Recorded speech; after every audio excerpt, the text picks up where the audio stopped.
সবশেষ বিপিএলে ম্যাচ গড়াপেটার গুরুতর অভিযোগ পাওয়া গেছে। জড়িত আছে একাধিক ফ্রাঞ্চাইজি থেকে জাতীয় দলের বর্তমান ও সাবেক ক্রিকেটাররা, আছে স্থানীয় কোচদের নামও। স্বাধীন তদন্ত কমিশন নিজেদের দীর্ঘ তদন্ত শেষে প্রাথমিক প্রতিবেদনে এমনটাই জানায় বিসিবিকে।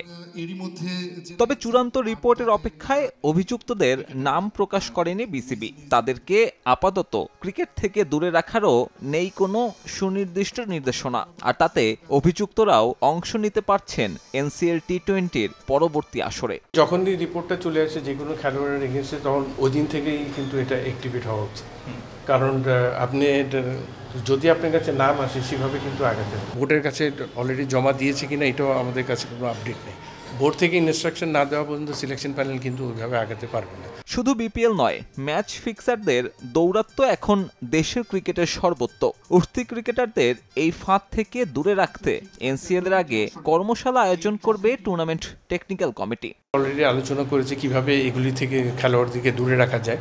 এগুলির জন্য কিন্তু একটা কাউন্সেলিং কোর্স কিন্তু দরকার আছে খেলোয়াড়দের, এবং অ্যাওয়ারনেস যেটা এটা নিয়ে কিন্তু কাজ করার জন্য অলরেডি আমরা এনসিএল টেকনিক্যাল কমিটি থেকে কিন্তু এটা আলোচনা অলরেডি শুরু করেছি, যাতে যখনই দলগুলি তৈরি হয়ে যাবে, যখনগুলি রেডি হয়ে যাবে ভেন্যুতে যাওয়ার আগে একদিনের একটা কোর্স আমরা এখানে করব, যাতে খেলোয়াড়দেরকে অ্যাওয়ারনেসটা দেওয়া যায় কিভাবে এর থেকে দূরে থাকা যায়। আগামী 6 সেপ্টেম্বর মিরপুর একাডেমি মাঠে ফিটনেস টেস্ট হবে ক্রিকেটারদের। এরপর উত্তীর্ণ হওয়া খেলোয়াড়রা চলে যাবে নিজ নিজ ভেন্যুতে। প্রতি রাউন্ডে একই দিনে সকালে রাজশাহী আর বিকেলে ম্যাচ হবে বগুড়া স্টেডিয়ামে।